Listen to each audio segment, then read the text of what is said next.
Wife called me a loser at the grocery store. So I checked our bank statements and filed for divorce. I'm Ryland, 38M, been working HVAC in Phoenix for about 15 years now. My wife Maren, 35F, has been doing the social media influencer thing and part-time real estate for the past few years. We've been married 8 years, and honestly, I thought I was doing everything right as a husband. Here's what happened yesterday that made me question my entire life. I'm at Fry's after pulling a 12-hour shift because our main unit went down at a medical center. I'm still in my work clothes. They're clean, just well-worn. Steel-toed boots, Carhartt pants with a small tear near the knee, company polo that's seen better days. Nothing embarrassing, just normal work gear. I'm grabbing the basics, generic cereal, store-brand lunch meat, that cheap bread that actually tastes pretty good. You know, responsible shopping because money's been tight since Maren decided to invest 25 grand in some skincare MLM without telling me. But that's another story. Anyway, I'm loading stuff into the cart when Maren appears out of nowhere with a basket full of organic everything. Grass-fed this, free-range that, plus some fancy face cream that probably costs more than my lunch for the week. The checkout clerk is this older lady who's always friendly to me. She recognizes me from coming in after work and asks how business is.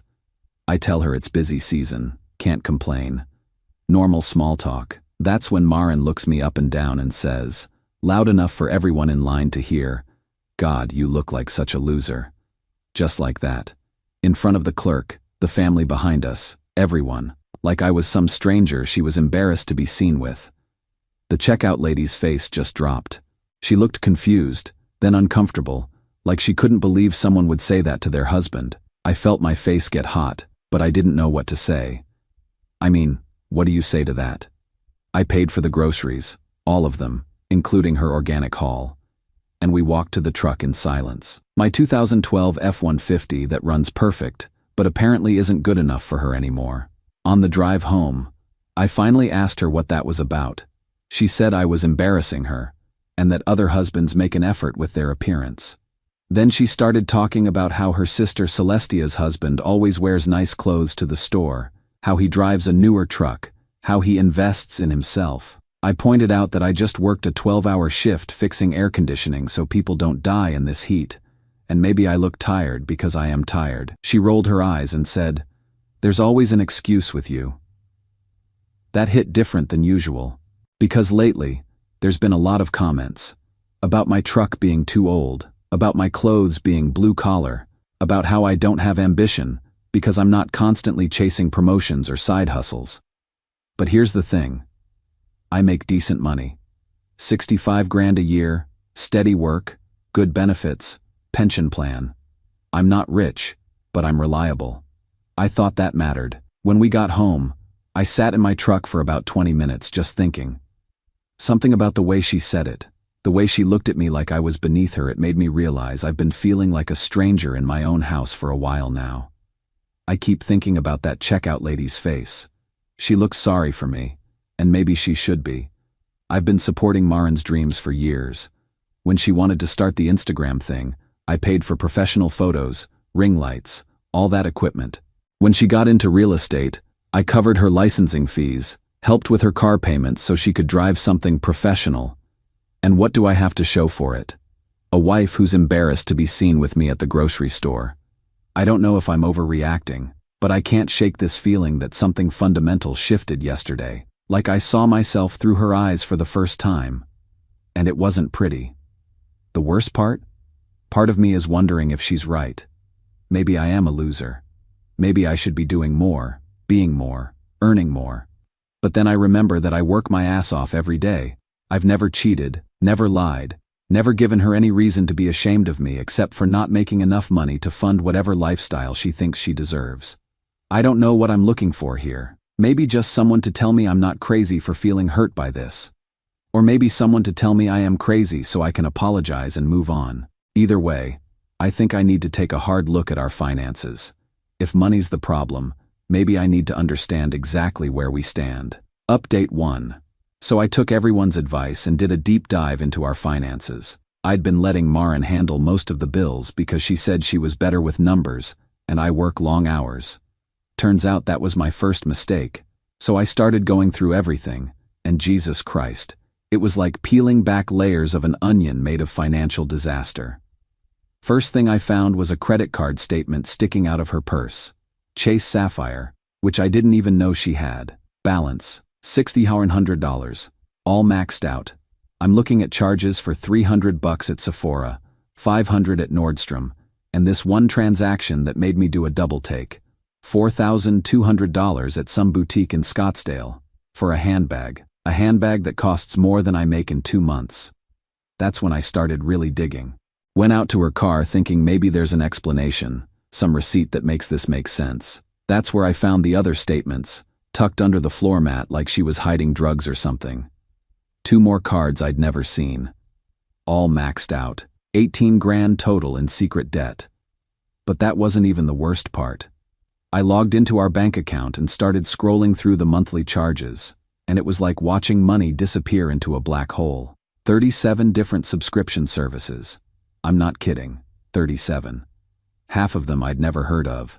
There's something called Goddess Glow Box that costs $149 a month for skincare samples, and some business coaching program that's $89 monthly to teach influencers how to make money. The irony was killing me. Then I remembered that inventory in our garage and went to take a look. Boxes and boxes of that MLM skincare crap, probably worth $8 grand when she bought it. Now it's just expensive garage clutter because apparently the market for overpriced face cream isn't as hot as they promised. And get this, she spent $3,000 on some luxury business retreat in Sedona. $3 grand to learn sales strategies for a business that's never made a dime. The kicker? Her actual income last year was $347 from 1 sponsored post and 2 affiliate commissions. But her spending that I can track? Over $31,000 beyond our regular household budget. I'm sitting there with calculator and bank statements spread across the kitchen table, and I hear her Mercedes pull into the driveway. Yeah, Mercedes. The one I co-signed for because her credit was temporarily bad from some previous financial mistakes. She walks in carrying shopping bags and sees me with all the paperwork. The look on her face, like a kid caught with their hand in the cookie jar. "What are you doing?" she asks, but not curious. Defensive. I held up one of the credit card statements. "Want to explain why you spent $4 grand on a purse?" That's when things got really ugly. First, she tried the tears. Said I was attacking her, that she was building our future, and I was being unsupportive. When that didn't work, she switched tactics. "You're financially abusing me," she said. Actual words. "I read an article about this. You're trying to control me with money." I just stared at her. "Maren, you spent more money than I made last year. How is that me controlling you? Because you don't support my growth mindset. You want to keep me small and dependent." Growth mindset. She actually said that. Like running up 18 grand in secret debt was some kind of personal development strategy. I asked her about the coaching program, the subscriptions, the inventory rotting in our garage. She had an explanation for everything. "I'm investing in myself so I can contribute more to our relationship. Those subscriptions are for research and networking. The inventory will sell once I build my brand properly." Every excuse sounded like something she copied from an Instagram post about boss babes and financial freedom. But here's what really got to me. When I asked her why she hid it all, why she didn't talk to me before spending money we didn't have, she looked me dead in the eye and said, "Because I knew you'd say no. You always say no.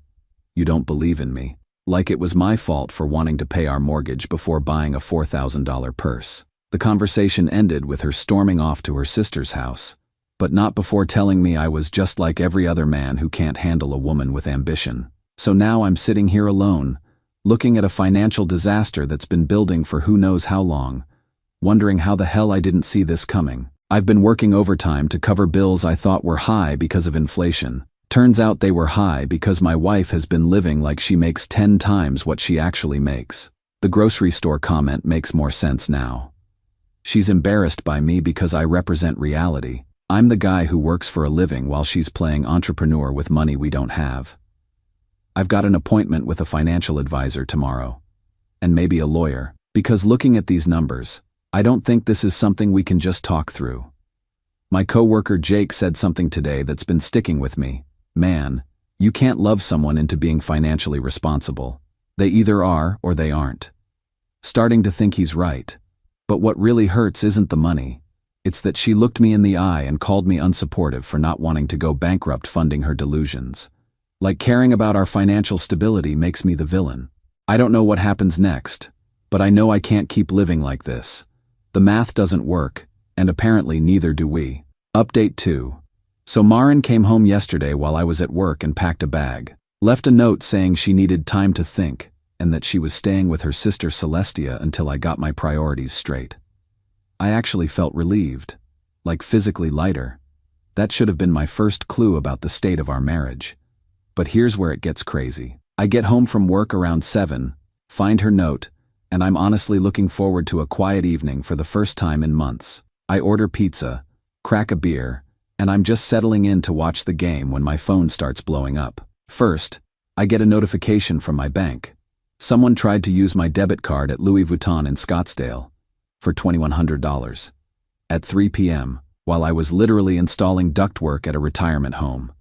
The bank flagged it as fraud and declined it, thank God. But I knew exactly who tried to use it. Then my phone starts ringing. It's Maren, and she's pissed. "Why is your card not working?" she demands. Not hello, not sorry for leaving, just angry that she can't access my money. Because I called the bank and told them it might have been compromised, I said. You did what? You can't just freeze me out. Maren, you don't live here anymore. You left a note saying you need time to think. Why would you need my debit card if you're taking time to think? That's when she really lost it. Started screaming about how I was being controlling and manipulative, and how she was building an investment wardrobe for networking events.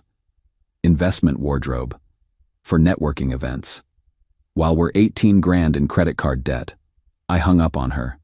But she wasn't done. 20 minutes later, I get a call from her sister Celestia, who apparently got the whole sob story about how I'm financially abusing Maren and trying to sabotage her business. She's just trying to build something for herself, Celestia says. You should be supporting her dreams. By going bankrupt? I asked. You make good money. You could afford to support her if you wanted to. And that's when it clicked. This isn't just Maren. Her whole family thinks this way. They think I'm some ATM that exists to fund her shopping addiction, and if I have a problem with it, I'm the asshole. I told Celestia that Maren spent more money than I made last year, and if that's her idea of building a business, she can build it with someone else's money. Celestia hung up on me too. But wait, it gets better. This morning, I wake up to 17 missed calls from Maren, and a series of texts that I'm going to share because they perfectly capture where her head is at. I talk to my mom and she agrees you're being unreasonable. Other husbands support their wives' ambitions. I could have married Derek Collins from high school and he's doing really well now. You're jealous of my potential. I'm going to stay at Celestia's until you apologize and give me back my card access. My card access. The debit card attached to my checking account with my name on it. I called my bank and had all the cards reissued. Then I went to work. Around lunch, I get a call from my neighbor Evadne. She's a single mom, works 2 jobs to support her and her daughter. Real tough lady, doesn't put up with bullshit. Hey Ryland, she says. I don't want to get in your business, but Maren was at your house this morning with some guy in a BMW. They were loading boxes into his car. My heart stopped. I thought she was moving out, which honestly would have been fine. But when I got home, all my tools were still there, my clothes were still there, my stuff was untouched. What was missing? Her inventory. All those skincare products from the MLM, the ring lights for her Instagram, the professional camera equipment I bought her, even some of the designer clothes she'd bought with the credit cards. She wasn't moving out. She was liquidating assets, probably to pay for her new Louis Vuitton bag. So I called her. Did you sell the camera equipment? I asked. I needed cash for my networking event, she said, like this was obvious. Maren, I paid for that equipment. It's community property. You told me it was for my business. Your business that's lost $30,000. God, you're so negative. This is exactly why I can't be with you. You don't support me, you don't believe in me, and you're too cheap to invest in our future. And something just broke inside me. Not in a sad way, but like a mental clarity I hadn't felt in years. Maren, I said, real calm. I've supported you for 8 years. I've paid for your dreams, your equipment, your car, your credit card debt, and your lifestyle. What I haven't done is enable you to spend us into bankruptcy while calling me a loser for having a job. You are a loser, she said. Look at your life. Look at what you drive, what you wear, where you work. I settled for you and this is how you repay me? And there it was. After 8 years of marriage, that's what she really thought of me. You know what, Maren? You're right. I probably am a loser, but I'd rather be a loser with self-respect than an ATM with legs. I hung up and immediately called a divorce attorney. I've got an appointment Monday morning. I'm done being the bank for someone who sees me as a disappointment. The crazy thing? I feel better than I have in years. Like I can finally breathe again. My buddy Jake brought over some beers tonight and we're watching the Diamondbacks game. He said something that really hit me. Brother, you can't save someone from themselves, and you sure as hell can't love someone into respecting you. He's right. I've been trying to earn respect from someone who fundamentally doesn't respect what I do, who I am, or what I've sacrificed for this marriage. I don't know what happens next, but I know I'm done being ashamed of working for a living. Done being sorry for not making enough money to fund someone else's fantasy lifestyle. If that makes me a loser, so be it. At least I'll be a loser who can pay his bills. Final update. The divorce was finalized 2 months ago. No kids, short marriage, her spending habits well documented thanks to those credit card statements. It was pretty straightforward. She tried to claim half my 401k and demanded alimony. But when her lawyer saw the financial records, they advised her to take the settlement and run. She got her car, which she'll be paying for herself now, her business inventory, what was left of it, and half the furniture. I kept the house, my truck, my tools, and my sanity. The funny thing is, some of our mutual friends tried to make me feel guilty about it. She just wanted to build something for herself, they'd say. You could have been more supportive. But here's what's interesting. The ones saying that? They're all struggling financially too. Turns out enabling your partner's delusions is a pretty common problem in our social circle. Who knew? The people who actually matter, my family, my real friends, my coworkers, they all said the same thing. About damn time. My brother Brecken, who never liked Maren, said he'd been waiting 8 years for me to wake up. She treated you like an employee, not a husband, he told me. Hard to argue with that. So where am I now? Financially, I'm in the best shape I've been in years. Turns out when you're not supporting someone else's shopping addiction, you can actually save money. I've paid off half the credit card debt already and should have it cleared by Christmas. I bought a 2018 F-150 last month. Nothing fancy, but it's reliable and I don't feel embarrassed driving it. Amazing how your perspective changes when you're not being criticized constantly. Work is good. Actually got promoted to senior technician, which came with a nice raise. Funny how much easier it is to focus on your career when you're not coming home to financial chaos every night. I've been hitting the gym with Jake and some other guys from work. Not because I'm trying to impress anyone, just because it feels good to have goals again. Lost about 15 pounds and feel stronger than I have in years. Dating? Yeah, I've gone on a few dates. Nothing serious yet, but it's been eye-opening. I forgot what it's like to have dinner with someone who doesn't spend the whole time talking about their brand or complaining about money while ordering the most expensive thing on the menu. There's this woman, Carter, I met at a coffee shop near work. She's a teacher, drives a Honda Civic, pays her own bills. Revolutionary concept, right? We've been out a few times and she actually seems interested in my work. Asks questions about HVAC systems like it's a real job worth knowing about. Weird how good that feels. The best part? No drama. No secret credit cards. No MLM schemes. No being called a loser for wearing work clothes to buy groceries. Just normal, adult interactions with someone who has their shit together. As for Maren, I heard through the grapevine that she moved in with some guy she met at a networking event. Apparently he's got money and doesn't mind funding her lifestyle. Good for them, I guess. Hope it works out better for him than it did for me. The only time it gets weird is when I run into people who ask about her. How's Maren's business going? They'll say, and I just tell them we got divorced. The look of surprise is always the same, like they can't figure out why someone would leave their ambitious wife. But honestly, I sleep better now than I have in years. I come home to a quiet house. No one criticizing my clothes or my truck or my career choices. I can buy generic cereal without being made to feel cheap. I can work overtime without someone complaining that I'm not home enough, then also complaining that I don't make enough money. I know this probably sounds boring to some people. No dramatic revenge story. No getting back at her. No glow-up that made her regret leaving. Just a normal guy who stopped being an ATM and started being himself again. But you know what? Boring is underrated. Boring means coming home to peace instead of chaos. Boring means making financial decisions based on math instead of emotions. Boring means not having to justify working for a living. Someone asked me in DMs if I regret not trying harder to save the marriage. Here's the thing. You can't save a marriage with someone who doesn't respect you. You can fund it, enable it, sacrifice for it, but you can't save it. I spent 8 years trying to be enough for someone who fundamentally believed I wasn't enough. That's not a marriage. That's a hostage situation with monthly payments. So yeah, I'm good. Better than good. I'm free.